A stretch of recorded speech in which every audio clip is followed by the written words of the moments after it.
Rob, it looks like we have a good group. Whenever you're ready, we can get started. Okay, sounds good. Thank you very much. Welcome everybody to today's RTP SCS Roundtable. Appreciate everybody taking their time to meet with us this afternoon. If we can get started here with our roll call, hand it over to Janine. Yes, City of Clovis. We're all coming in the room right now. We're here. Okay. Voting member, is it going to be David today? I believe so, but I'll go track him down. Okay, thank you. Kalinga. Fireball. Fowler. City of Fresno. Huron. City of Fresno here. Who is attending City of Fresno? Mike Sanchez, City of Fresno. Thank you.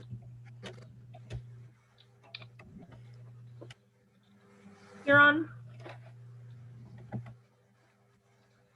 Carmen.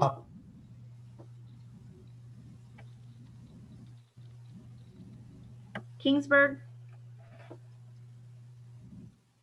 Mendota. Orange Cove. Parlier. Beasley.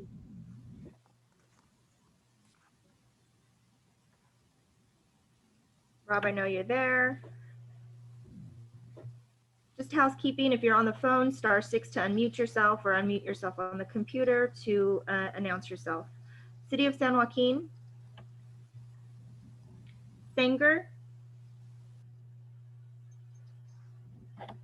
Selma.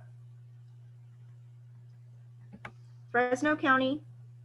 Mohammed Korsan here. Thank you. San Joaquin Valley Air District. This is Kevin from the Air District. Thank you. Thank you. LAFCO. Caltrans. Yes, this is Christopher Nicholas from District 6. Sorry, the name again? Christopher Nicholas.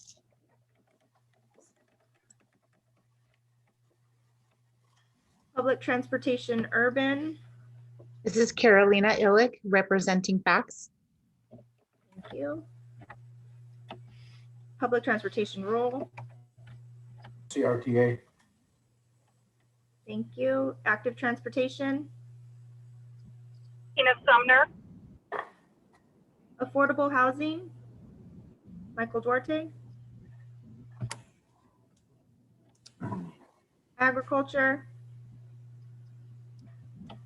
Broad-based Business. Eric Vonberg. Yes, I'm here. I can represent City of San Joaquin as well if needed. Building Development. Mike Prandini. I'm here. Education. George Cummings. Environment. Adam Livingston. Here. Environmental Justice. Leslie Martinez. Here. Goods Movement. Measure C Citizens Oversight Committee. New Technology, Joseph Oldham. Public Health Advocate, Keith Berkthal. Tribal Governments. Utilities. Water Agency. Here, Sarge Green. Gail Miller. Jim Hunter. Agent. Sal Perciselli. Here. Thank you. We have 16 members present. Janine, it looks like Paul Sereno from Huron joined us during the roll. Okay. Yeah, I'm here for City of Huron. Any other catches, Braden? I don't think so right now.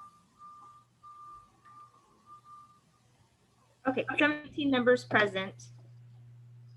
Our simple majority today would be 10. Okay, terrific. Thank you very much. Thank Okay, we'll move on to our new information and discussion items. That's going to begin with our roundtable minutes from the meeting of November 18th, 2020. Has everybody had a chance to take a look at those? And are there any suggested edits or updates that would like to be made to that item? Okay, hearing none, we'll entertain a motion to accept those minutes. I make a motion to approve Chairman Mohammed Khorsand, County of Fresno. Thank you, Mohammed. So do we have a second? I second it, Sal Petroselli. Thank you, Sal. We have a first and a second. Janine, if you could call for the question. Yes, we are going to use the voting buttons on Zoom here. So vote yes or no. For those on the phone, I will take your vote afterwards. Braden, did you see anybody on the phone? I think everyone who's a voting member is on the computer today, it looks like, but I'm not 100% sure.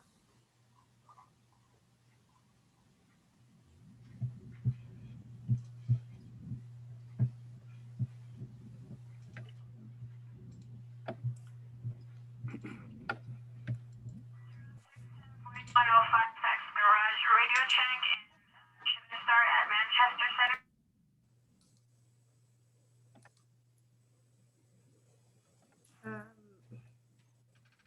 Braden, I'm not seeing the voting buttons. Can you help me? What do we have there? Right now we have 7 yeses. Just so for those voting members, the buttons can be found in the participants tab. There should be a yes or a no, a green check mark and a red X mark. Go ahead and use those for voting. And then in the meantime, Kai, can you make Janine a co-host, please?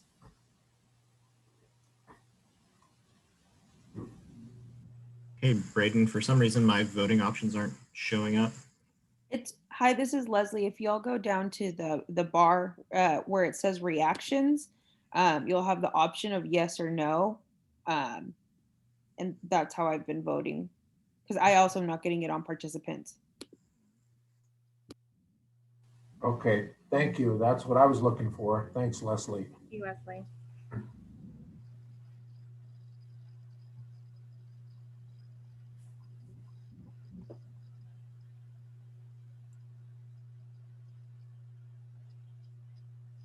I still can't see that count. Braden, can you tell me what that is?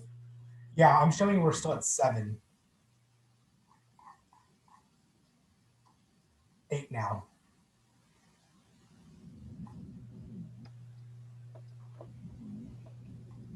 Anybody else having trouble? Yeah, I'm not seeing it. Okay, Mike, can I get verbal vote? Sure. Yes.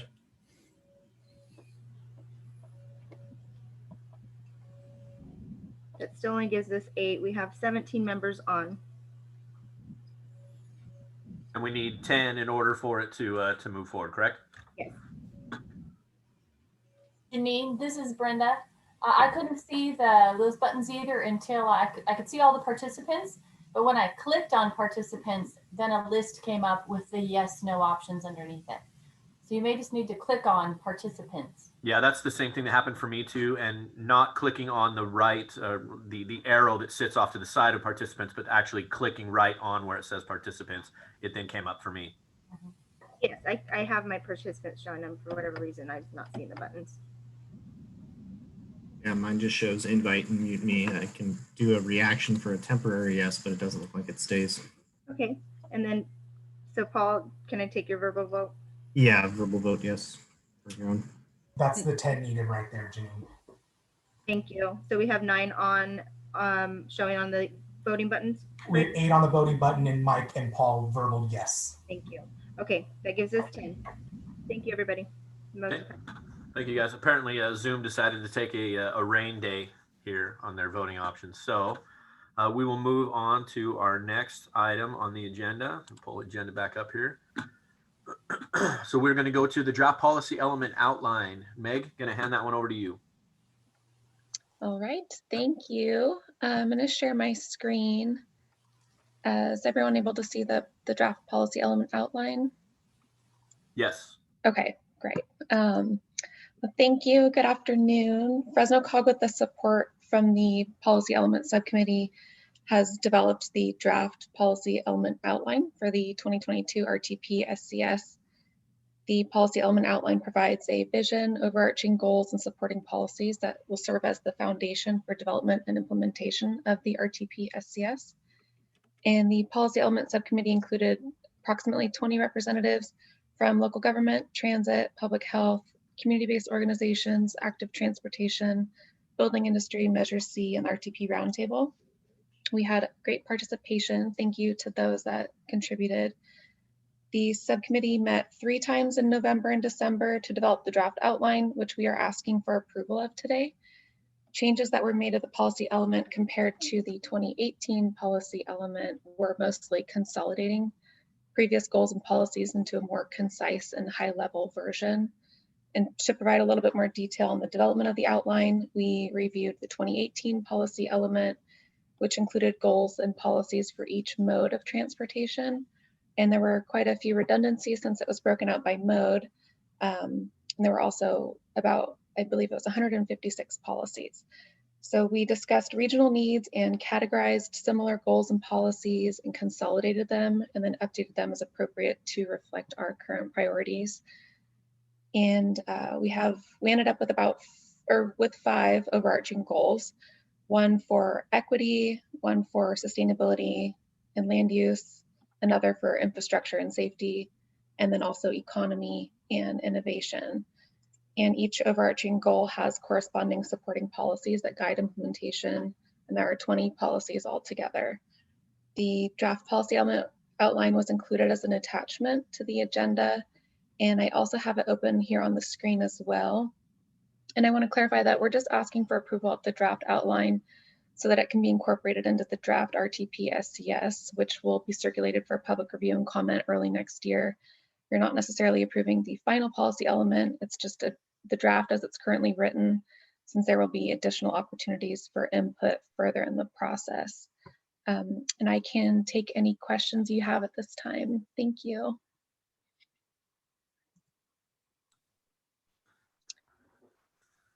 Thank you, Meg.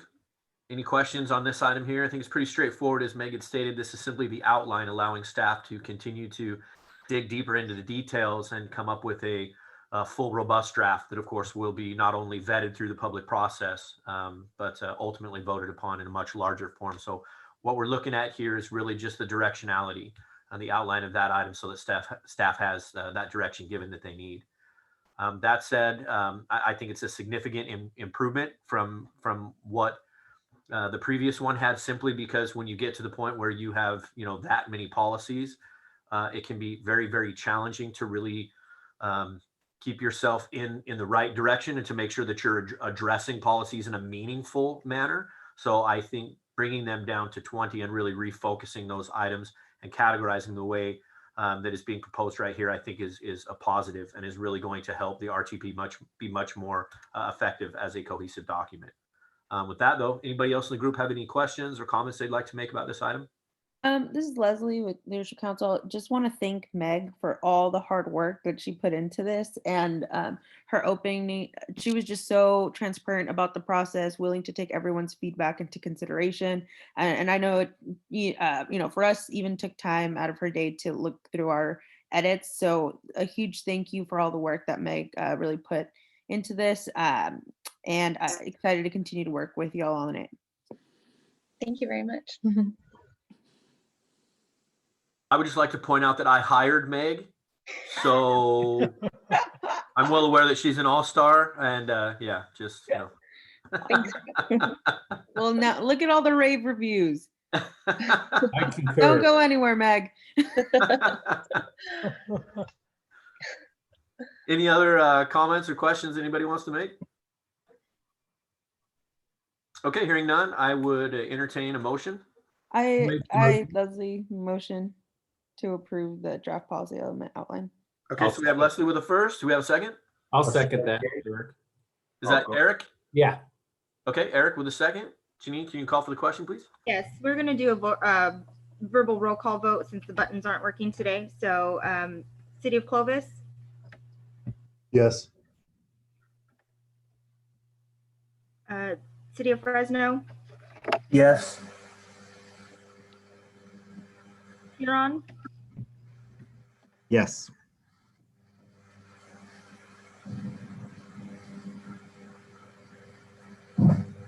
Reedley,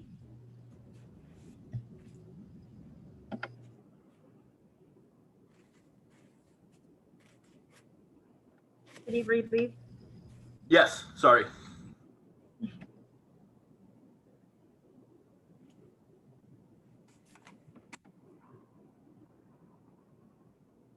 County of Fresno, Yes. San Joaquin Valley Air District, Yes.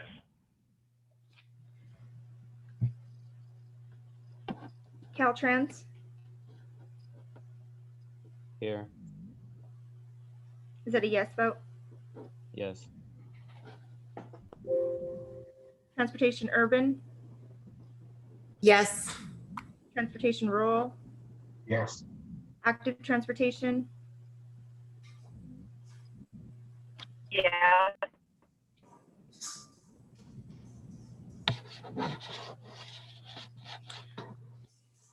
Broad-Based Business, Eric Von Berg, Yes. Mike Prandini, Yes. Adam Livingston, Yes. Leslie Martinez, Yeah. Sarge Green, Yes. Jim Hunter, Yes. Sal Pertuselli, Yes. and that's 17 yes votes. Passes unanimously. Great, thank you, And everyone. Janine, Gail Miller has just joined the meeting as well. Welcome, Gail. Sorry, I was Were you present for the item? You want to chime in your vote? I didn't hear it, so. Okay, no problem. We'll get you on the next one. Thank you, Gail. Okay. Again, that was 18, motion passes unanimously. Thank you very much, Janine. Appreciate it. And thank you, Meg. I'll Thank move you. on to item C, and this is for our consultant selection for the program EIR for the 2022 RTP SCS. Meg is going to deliver this one to us as well. Meg?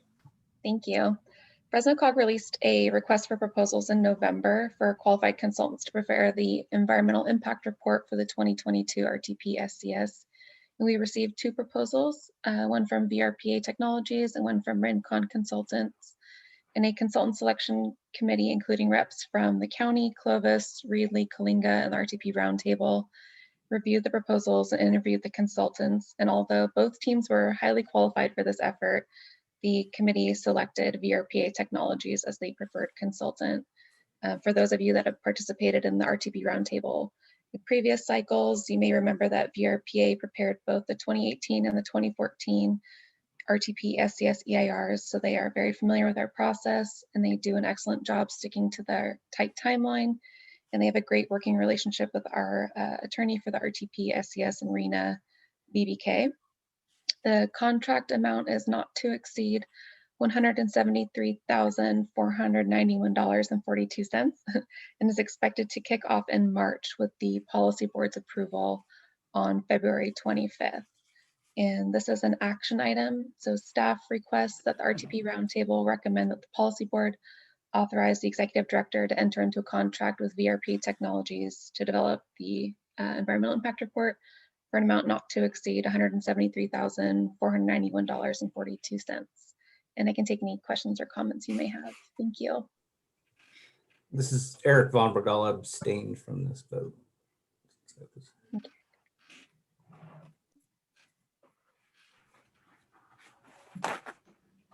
Okay. Brendan, I'll move approval. Do we have any, before we move to that, Mike, do we have any questions or comments from anyone in the group? Okay, I know before we entertain Mike's motion, Meg, again, just want to thank you for putting together the committee. I was very impressed with both of the proposals. Firms, I think that both would have done an excellent job and had great staff. But certainly I think that the options were just strong, and very excited to be able to move this item forward, as the EIR is an extremely important item and gives local agencies in particular the opportunities to really utilize a lot of the programmatic items once they get to the individual project level. And so it's an extremely important document, and want to thank you for the time and energy that you put into that. So With that, anybody else have any other thoughts before we entertain the motion made by Mr. Prandini? Okay, hearing none. We do have a first. Do we have a second? I second the motion, Chairman, County. Thank you, Mohammed. Janine, will you call for the question, please?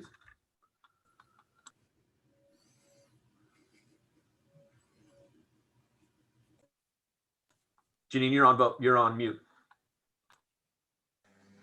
Yes, again, we're going to do roll call vote, and I did see that City of Sanger and City of Mendota has joined us. Okay, City of Clovis, Yes. City of Fresno, Yes. Huron, Yes. Mendota, Reedley, Yes. Sanger, Yes. Selma. I'm sorry, Selma's not on. Fresno County, Yes. San Joaquin Valley Air District, Yes. Caltrans, Yes. Transportation Urban, Yes. Transportation Rural, Yes. Active Transportation, Yes. Mike Prandini, Yes.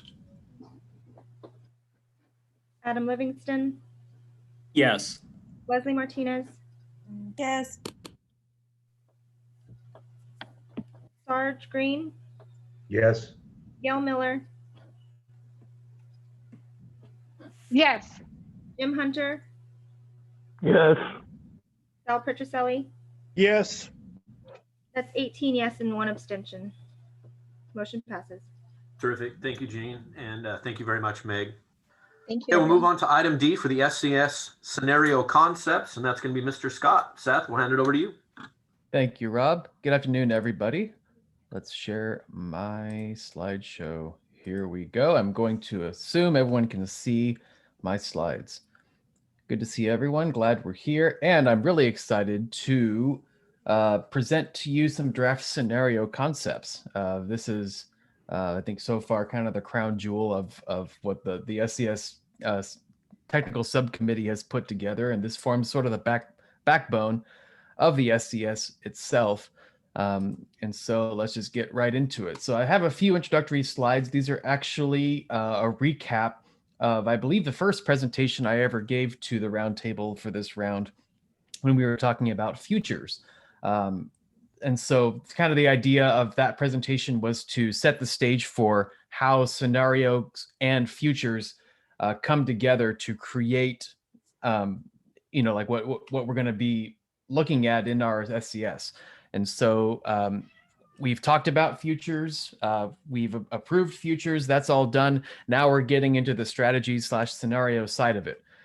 So a scenario is a specific vision for the future of Fresno County, and it represents sort of a snapshot in time.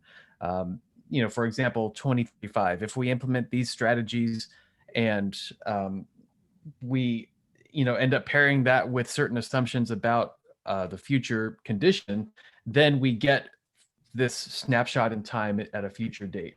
So it includes the implementation of strategies and assumptions about the future. And so scenarios are built around, again, these two kind of puzzle pieces fitting together. We have strategies, typically land use and transportation strategies, and we fit those in with certain assumptions about future conditions. We run it through our various models. It spits out with a bunch of performance indicators. And for the sake, because we're going to complicate things a little bit more this round than we did last round by introducing futures, we're going to boil that down to a single sort of letter grade or a report card for each of these. And of course, we will have multiple sets of strategies, and we'll have multiple futures. So you can see how it gets complicated rather quickly. But this is the framework that we're going to be using for scenario analysis and development, and looking at it a different way. So when we have, we pick our scenarios, which includes a set of strategies. Those are going to be pitted against the competing futures that we have. We'll have a base future, and then we have 3 extreme futures that we have already discussed and approved at this body. And we'll be doing the same for other scenarios as well. Our final document's going to include where we think we have room for 3 scenarios. We're going to be presenting 5 concepts today. We're going to be talking about the outreach effort of paring that down to 3 and getting the public to weigh in on it. But this is what it's going to look like at the end. So just a very quick overview, what we expect to see coming out of this effort. So at our last meeting, we talked about and approved a group of SCS strategies. These were also drafted by the SCS technical subcommittee. These go to the board tomorrow. But here's, as a refresher, here's the total list of strategies that form the backbone of the scenarios. You'll notice that the 4th transportation strategy has an asterisk next to it. This is going to be different than what was approved by the roundtable because this was edited by the TTC.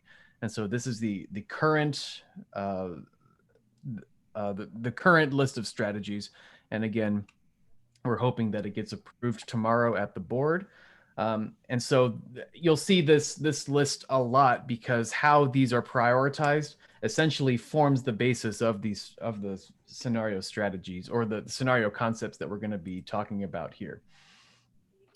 So the SCS subcommittee has developed 5 scenario concepts for consideration by the roundtable. Each scenario, as I mentioned before, is defined by the level of investment placed into each of the 20 SCS strategies. For simplicity's sake, we gave 3 options for prioritization of each strategy, either limited investment, moderate investment, or priority investment. And a strategy is, or a scenario is defined by the suite of the level of investment given to each of the strategies. You know, like which strategies are going to be emphasized more in certain strategies or in certain scenarios. All of the 20 strategies are going to be present in all the scenarios, but since there's a bit of a competitive nature between emphasizing some scenarios over others, that's how we can assure that each scenario has a sort of a unique footprint, if you will. So once approved, these scenario concepts will be presented to the public for feedback. We'll come back, and at that point, we'll choose 3 for analysis within the SCS. I'll be talking about that a little bit more in detail later. But here we go. We have 5 scenarios. We named them A, B, C, D, and E in no particular order. Each of the scenarios is going to have on the right here kind of a narrative description. And then on the left, you can see indications of which of those 20 strategies receive limited, moderate, and priority investment, either with 1 solid Tony Bourne, I got your message. 2 circles or 3 following circles. up on the DOT. Let's see. So scenario A, the narrative description for this is address equity and tailor transportation investments to meet the needs of transit-dependent communities. This focuses on conserving agricultural land, encouraging equitable redevelopment, improving air quality and health outcomes, incentivizing complete streets, and focusing on transit coverage. And you can see how this all puts together here. Scenario B, coming up next, is a low sprawl scenario that supports higher densities in urban centers to complement high quality transit investments. Focuses on providing mobility choices, supporting higher densities and efficient land uses, limiting growth footprint, and optimizing transit productivity through transit-oriented development. Scenario C envisions a future with clean air and climate resiliency while promoting cleaner forms of transportation. So this is, I guess, sort of to encapsulate everything so far. Scenario A focuses on equity. Scenario B focuses on the TOD, transit-oriented development, maximizing transit investment. Scenario C is focused sort of on the environment above all. Priority investments include limiting growth footprints, conserving resource land, and promoting alternative modes of transportation. Scenario D, in a nutshell, was modeled after the survey that was conducted last year. This was a sampling, if you will. We hired Ray and Parker to do an academic survey, both phone and online, to get both values which line up a lot with the land use and co-benefit strategies, as well as transportation investment priorities, which line up pretty well with the transportation strategies. And so scenario D seeks to, as close as possible, mirror the priorities that came out of that public survey. So the strategies seek to reflect the prioritized value from the Fresno COG Public Survey. It includes priority investments in clean air, conservation, safety, road maintenance, livable communities, and active transportation infrastructure. And then finally, scenario E is our land use focused scenario. This really, again, cranks up the land use strategies in particular. So emphasis on land use policies to encourage sustainable and equitable growth. Includes priority investments and strategies that encourage livable communities, affordable housing, and equitable redevelopment. So again, scenario A focuses on equity. Scenario B focuses on kind of urban core development, limited growth footprint. Scenario C is focused on conservation, air quality, and environment. Scenario D tries to mirror the values that came out of the public survey. And then scenario E here emphasizes sustainable land use policies in particular. So these are the 5 next steps from here. As I mentioned, Fresno COG is planning an outreach effort for early spring, where we're going to ask the public to weigh in on these 5 scenario concepts, assuming they get approved, as well as performance indicators. We're going to be talking about that probably at our next meeting. The SCS subcommittee is going to be focusing its attention on performance indicators, which are going to essentially be used to tell the story of how these scenarios are performing. So in April or May, staff will be sharing the results of that outreach effort with the roundtable. And at that time, we're going to bring it down from 5 potential scenarios to 3 scenarios that are going to be chosen for inclusion for analysis within the SCS. And that's when we actually go through the modeling effort, performance indicators brought out. And then, of course, at the end of all of that effort, which is going to take us through the summer, we're going to come back with the results of the modeling of those 3 scenarios. And we're going to be choosing a preferred scenario from those 3. So that's the target that we're aiming for. Yeah, and that's my presentation. Happy to answer any questions. Happy to go over in more detail, any of these scenarios here. But we are asking for approval so that we can vet these 5 scenario concepts with the public and get their feedback, and then we can come back in a few months and discuss at that point. Thank you all for listening. Thank you, Seth. I know a significant amount of work has gone into this process up to this point. A lot of discussion on these items here.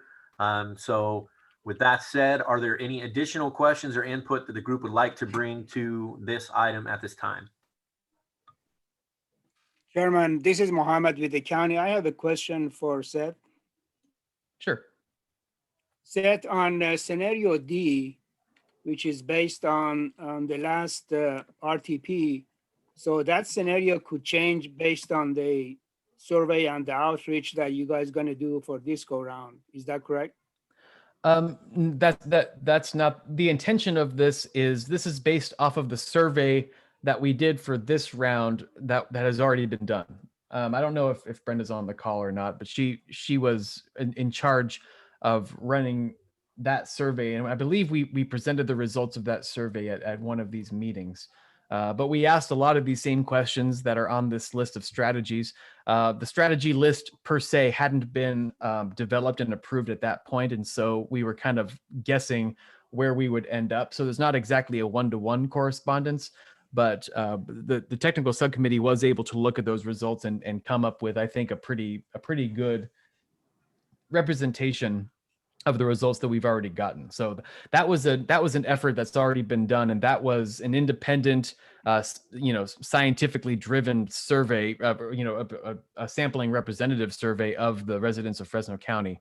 And so we have those results now, and that was used to generate this scenario. The outreach effort that we're talking about now is taking these 5 concepts, including this one, to the public and querying them about, which scenario do they like? What do they like about each scenario? What do they not like about each scenario? What do they want to see? Those sorts of questions. And then So that feedback isn't going to change the nature of the scenarios per se, but it will allow the roundtable and the other advisory bodies and the board to be able to see what the public's response is to these scenario concepts. I hope that answers the question. Yeah, so this is based on the current survey that was done for this RTP. That's correct, Mohammed. Yeah. Okay, I got it. So the concept is the same, but you are going to go out again and then solicit opinion or reaction from county residents as far as what they think about this particular scenario. Yeah, or about the 5 scenarios. We're going to present with them these. Yeah, we're going to present all 5 of these concepts to them and get their feedback on what they think of each of them. Okay, thank you. Sure thing. And with the ultimate goal of selecting 3 of these 5 for then full modeling analysis, correct? That's right. Okay. That's correct. So if the public feedback that was given in the previous survey already conducted and completed remained consistent, then we, I guess you would imagine that this would be one of the top 3 that people would want to see, right? I guess we'll see. Right, absolutely. We have a hand raised from Adam Livingston.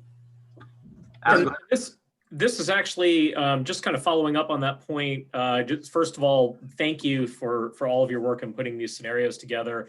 I just wanted to note, I was struck by how much overlap there is between scenarios C and D in terms of land use strategies and in particular the emphasis on conserving resource land. So I say that not in a negative way, as in getting rid of one of those scenarios, but just in terms of taking into account the preferences of the people of Fresno County, the people who are actually going to be using the transportation system.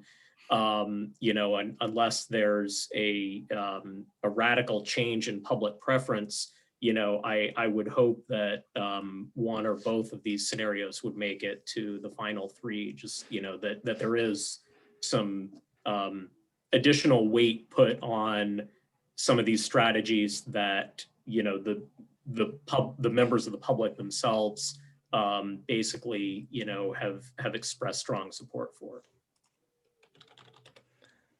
Yeah, I hear you there. Thank you for that comment. I wanted to make it clear that the results of the plan is not necessarily to just pick, right off the bat, the top 3 that the public choose. So we're going to come back to the roundtable with those results, and the roundtable can use that information. They can use the information from the survey. They could even, create a new scenario at that point that includes elements that from the feedback, So we're sending out these concepts to the public. We're getting their thoughts on it. We're coming back, and that becomes the starting point for a new discussion where we're not necessarily locked into what the public says. We're not locked into these particular scenarios at that point. That's just meant to be another tool in the belt of the roundtable and the board and everybody else to weigh in on what those scenarios end up being.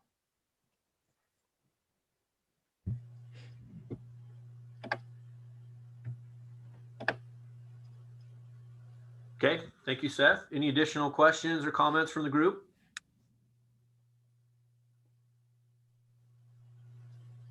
Okay, with that, entertain a motion. Chairman, this is county. If somebody made the move, I make the second for approval. Okay, was that Mr. Prandini that I heard? FCRTA. Moses. Okay, so we have Moses with the first. We have Mohammed with the second. Janine, can you call for the question, please? Yes, I will do that roll call vote again. City of Clovis? Yes. City of Fresno? Yes. Huron? Yes. Mendota? Michael, I have you as Mendota. Are you representing Mendota? Yeah, I am. Sorry, I was muted. Yes. Thank you. Reedley? Yes. Sanger? Yes. County of Fresno? Yes. San Joaquin Valley Air District, Yes. Caltrans, Yes. Transportation Urban, Yes. Transportation Rural, Yes. Active Transportation, Yes. Eric Vonberg, Yes. Mike Grandini, Yes. Adam Livingston, Yes. Leslie Martinez, Yes. Sarge Green, Yes. Gail Miller, Yes. Jim Hunter, Yes. Al Perciselli. Yes. That is 20 yes, vote passes unanimously. Terrific. Thank you very much, Janine. Seth, thank you again for all your efforts. To me, I think a unanimous vote in support of moving forward with those items as recommended really just shows the respect that we all have for the work that staff has put forward and the quality of that work. So thank you very much. Thank you. And I wanted to thank Meg for being a great coworker. I think she does excellent work too. I just wanted to go on the record and saying that. So Come noted. on now. Oh my God. Meg, we're going to do everything we can to just completely embarrass you during this I'm meeting. gonna I turn my think we're camera off. succeeding I'm so blushing. far. You're going to have to turn off your camera soon so that we can't see you blush. All right, moving on to item E, telecommute survey results. Try. It's going to be very interesting. I'm looking forward to hearing this. Hi, everybody. Let me just share my screen real quick and we'll get started. Okay, is everybody able to see my screen? Are you seeing my notes as well? Yes. Yes. All right, let me stop sharing that. Okay, I'm not gonna be able to see my notes, but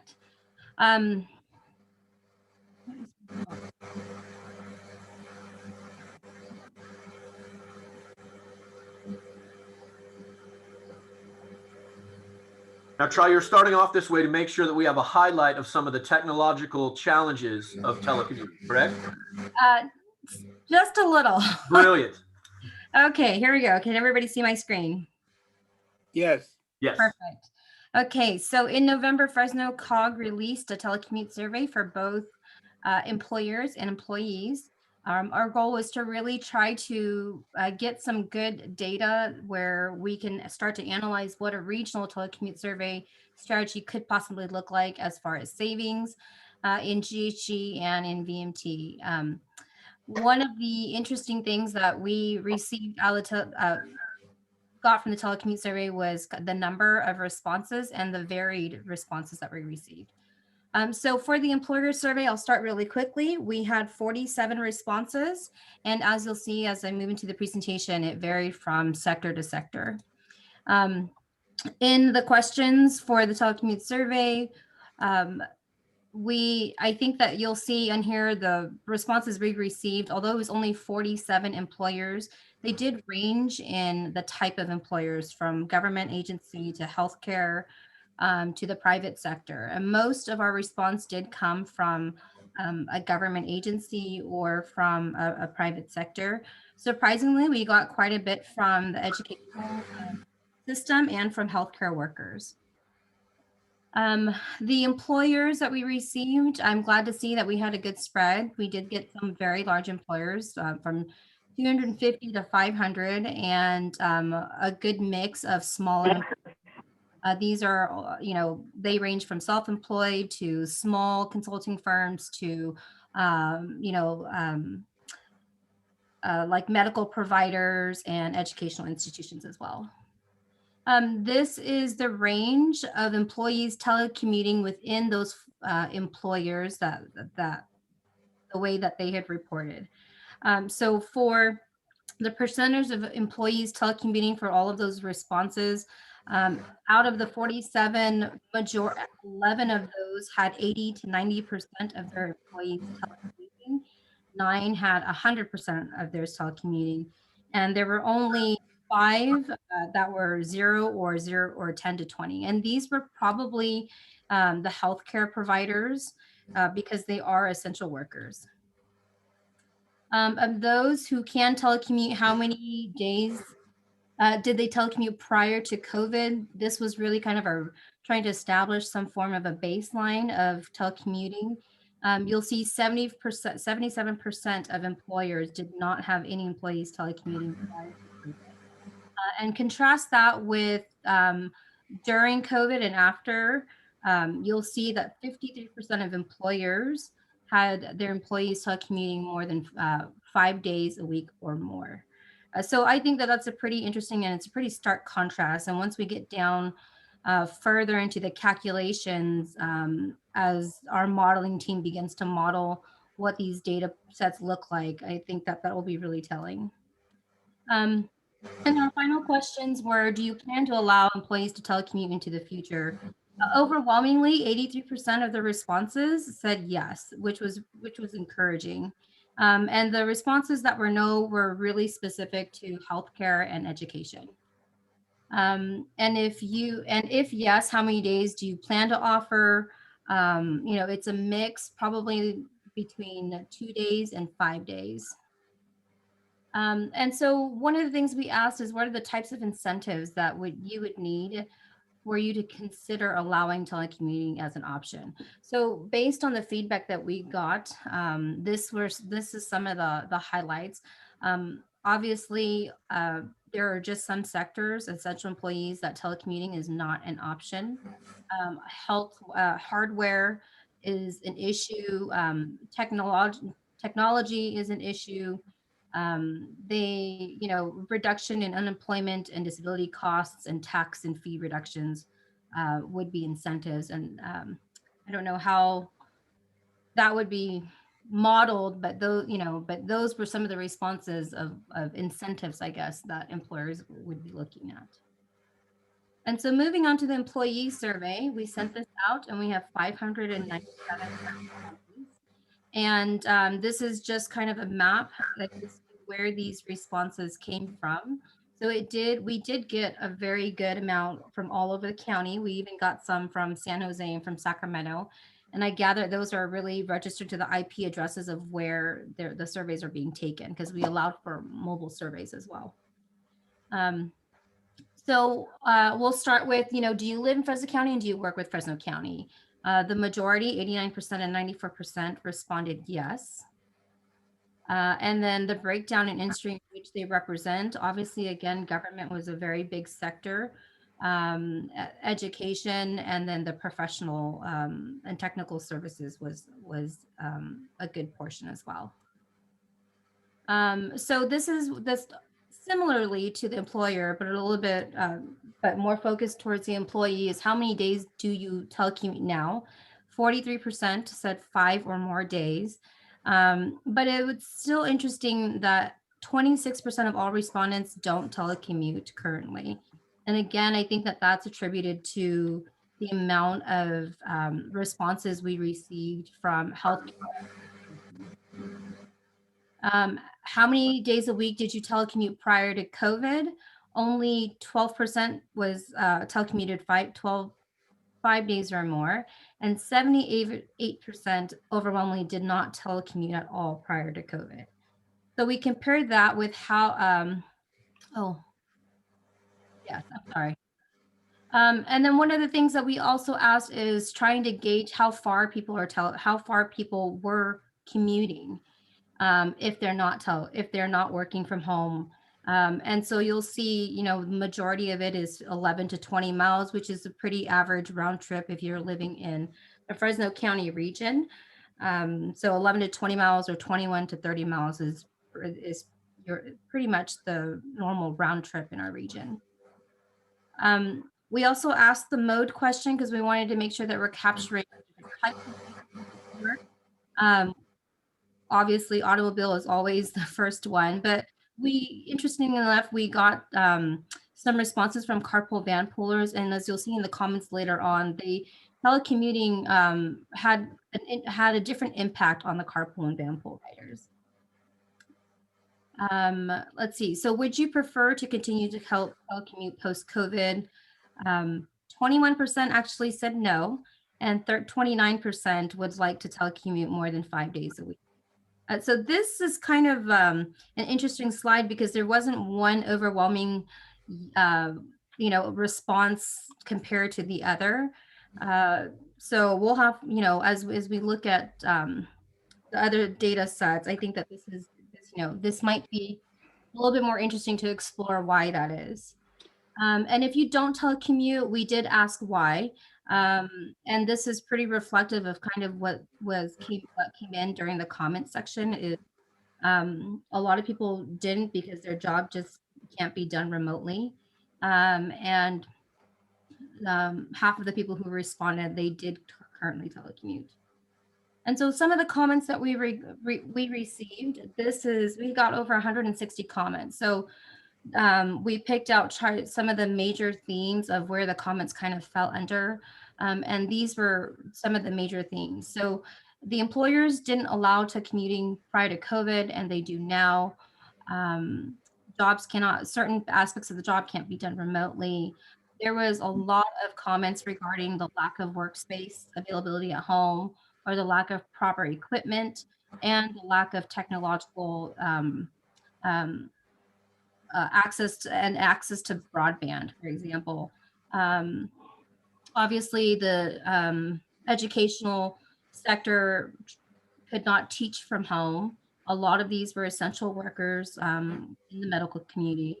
And then there was a good number of folks who responded that chose to go into the office because some aspects of their job could not be performed at home, or they just like to work in the office. And then we had some responses from our carpool workers who chose to telecommute from home because their carpool partner is telecommuting from home.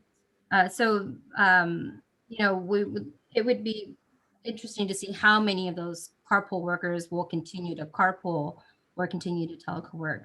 But we still had a decent amount of folks who responded that they just chose not to telecommute. It wasn't that it wasn't an option, it's just not something that they had preferred to do. And so that's really the survey results right there. As we go deeper into modeling, we were trying to model what these look like in savings for both GHG and emissions. And we'll be happy to present that at a later time. But with that, that's my presentation, and I'm happy to answer any questions you might have. Thank you, Tri. Very interesting. I think there's some things on there that are not really surprising, but a couple items that stand out to me. I would not have really expected it to be such a even spread amongst those that said they either appreciate it and want to continue it, didn't like it, don't want to do it. So I guess you can't please everybody is what that slide kind of showed me. I think options are important, but very, very interesting. So this is not an action item, but does anybody have any questions or comments, anything they want to run by Tri on this item? Okay, hearing none, we'll move on. Thank you very much, Tri. We'll go to item F for the action elements, and we're going to get that update from Jennifer. Jen, hand it over to you. Yes. Hi, good afternoon, everybody. I would first like to go on record and say that I thoroughly enjoy working with Meg as well. No, but in all seriousness, Meg did a great job on the policy element, and I was grateful to be a part of that process because it aligns very closely with the action element, and staff is kicking off the action element. The action element is required to be included in the RTP to describe the programs and actions necessary to implement the RTP. The action element will include short and long-term activities that address the regional transportation issues and needs for all modes, similar or kind of overlapping with the policy element as well. The action element will be developed to support the policies and strategies as approved earlier today, and the policy element and the update to the action element will also follow the format of the policy element to ensure the cohesiveness throughout the RTP. The action element will also be consistent with the financial element to identify investment strategies, alternatives, and project priorities. Staff will be working on the action element over the next few months, and we anticipate that a draft outline for the action element will be out for review and comment prior to bringing back the draft action element to the RTP Roundtable for approval in May of this year. This is just an information item, but I'm happy to take any questions. Hey, Jen, I have a quick question. Sure. Is there going to be like community engagement around this one, or like, is there going to be like an action committee, an action element committee? Sorry. We are not doing an action element committee because these are really actions that or efforts that can be made by Fresno COG to be implemented. So therefore what we can do to implement the policies that were developed through the policy element subcommittee meeting, but we will circulate, the draft for comments and any other feedback prior to coming for approval. Right on. Thank you. Mm-hmm.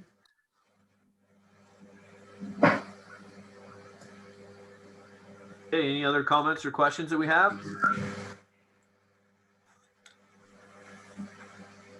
Okay, hearing none, I'd just like to add my second to Eric there. Jen, great job as well. As you guys know, I love all Fresno COG employees equally. Yes, fun fact though, I started a week after Meg, and Rob was part of that process as well. So thank you, Rob. Thank you to all you guys for all your hard work. And a shout out to Try as well. We love her too. Absolutely. Okay, with that, we will move on to item G. So we're going to talk about the RTP project submittal, which I would say is always probably the most intense of the items. Maybe might be the appropriate way to put that there. And Suzanne is going to explain it to all of us. So Suzanne, I'll hand it over to you. All right. Well, my item is just brief, so you don't expect too much. But thank you, Rob, and good afternoon, everybody.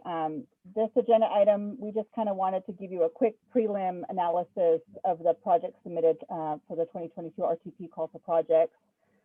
Just a quick review, we initiated the call for projects on November 2nd of last year, and all projects were due by December 16th of 2020.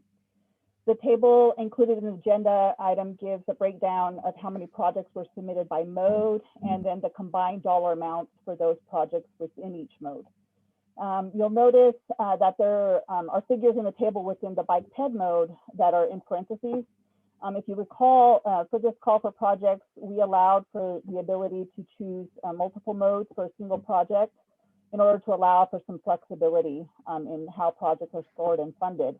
So the figure, the 226, the plus 226 figure under number of projects in the bike ped mode indicates how many projects from the other modes included a bike and ped component. So there were other mode combinations as well, like capacity increasing coupled with maintenance, but the number of those types of combinations were minimal compared to the number of projects that also contain that bike and ped component. So we just felt it was beneficial to kind of point that out specifically. So for this project list, the next steps for these projects that we received is to map them and then model them, and then later rank the projects with the previously approved project evaluation criteria. And then that would be in conjunction with the SDS scenario priorities that Seth alluded to earlier in his agenda presentation. So that's really all I have. I'm happy to answer any questions you might have about the projects that we received. Thank you, Suzanne. Any questions or comments for Suzanne?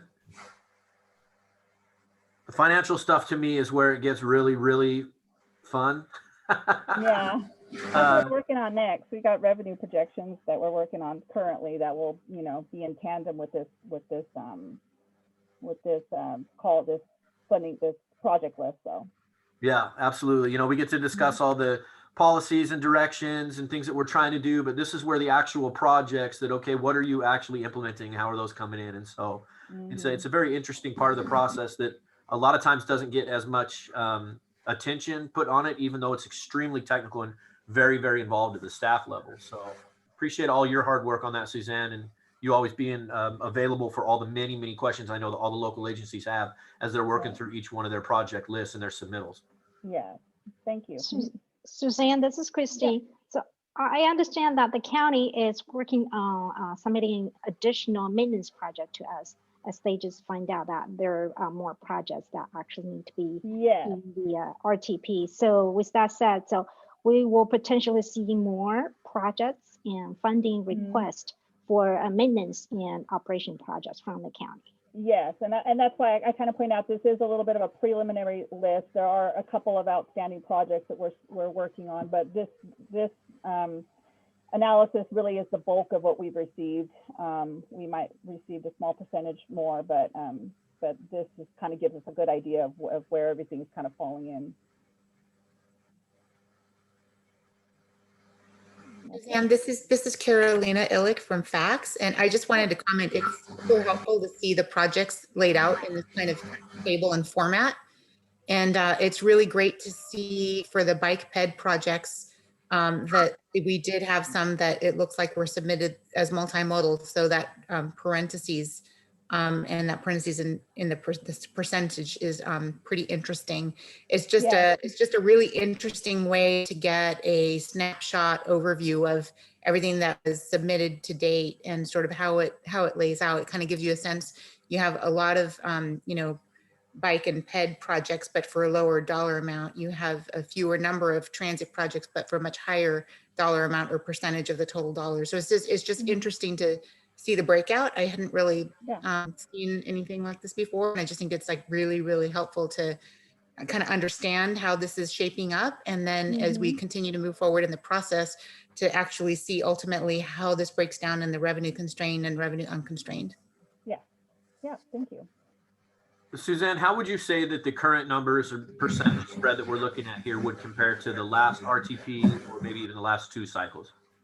Okay, so I had looked at a comparison from the last RTP, and some of the, I mean, for the most part, they're very similar. I think this one has a little bit more percentage in transit than it did last time, and a lot less percentage in capacity increasing than previously. So I think kind of those two, you know, capacity increasing was a little higher before, transit was a little lower, but for the most part, the dollar amounts, as Carolina was alluding to, compared to the number of projects, is about the same. I mean, ATP projects, bike ped projects tend to be cheaper, so that type of thing.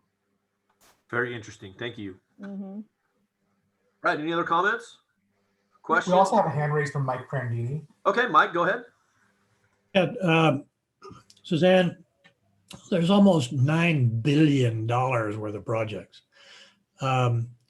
Under the current cycle, what was the financially unconstrained number? Do you remember that?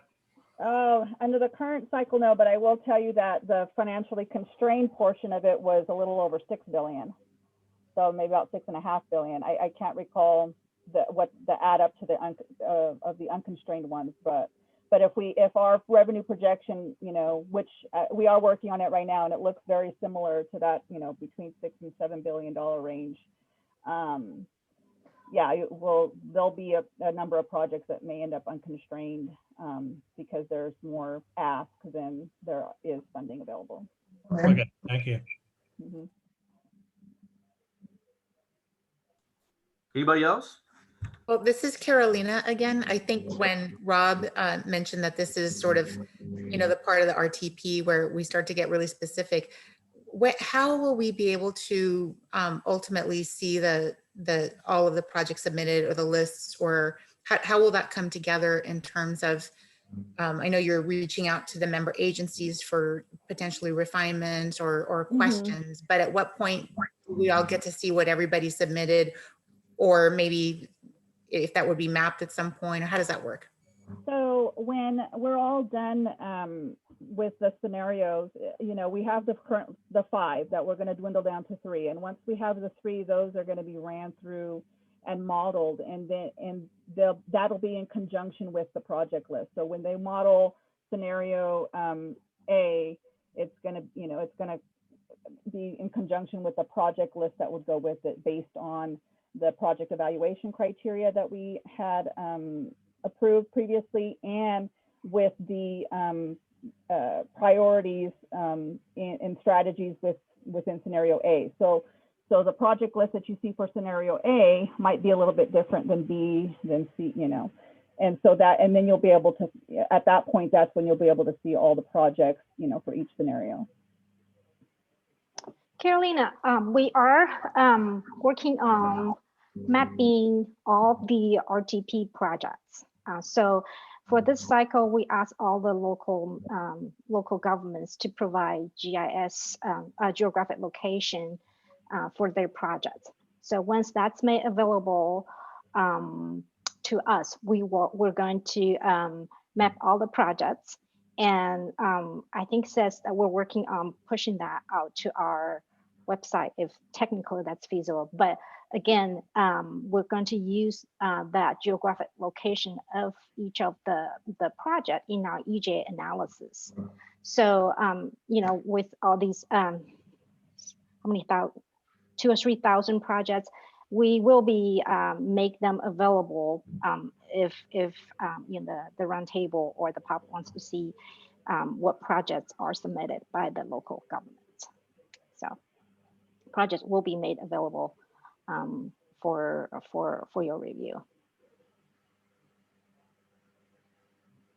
Chairman, I have a question for Christine. Yeah, go ahead. Christine, so the GIS information, does it identify the type of project or just the location? Okay, I will need Seth to answer that question. Yeah, I'll take that. So yes, it's essentially we're able to map all of the information for every project onto a spatial location. So we can put the type of project, the cost of the project, the narrative details of the project, the score of the project. You know, we can put it all up there. It's all at our fingertips. Okay, so when you click on a particular project, it provides all that information so people can see. Yeah, that's the idea. Okay, perfect. Thank you. Anyone else? Okay, this was just an informational item. Thank you very much, Suzanne. Thank you. We will now move on to section 3, item A. Christine, any items from your staff? Not really. I think everybody knows now from today, we're going to have our roundtable meeting at 1 o'clock, and starting February, I think we're going to have the Measure C3 working group meeting starting at 3 o'clock. That's the plan. That's why we move our roundtable meeting to 1 o'clock. So I'm sorry, Christine, what was the meeting? What was the meeting? The Measure C3 right. working group, yes. And those are scheduled to be on the same days as the roundtable, correct? Yes. Okay, yes. so those that may be involved in both of those processes, you will be enjoying time with Fresno COG from 1 p.m. to 5 p.m. Yes, and I assume everyone on the roundtable has received invitation from the Measure C3 process. Okay. Anything else, Christine? No, that's it. Okay. Thank you. Terrific. Any other members of Fresno COG staff that had any items? Okay, hearing none, we'll move on. Any items from members that they would like to discuss today, aside from our collective love for Meg and all Fresno COG staff? Okay, guys.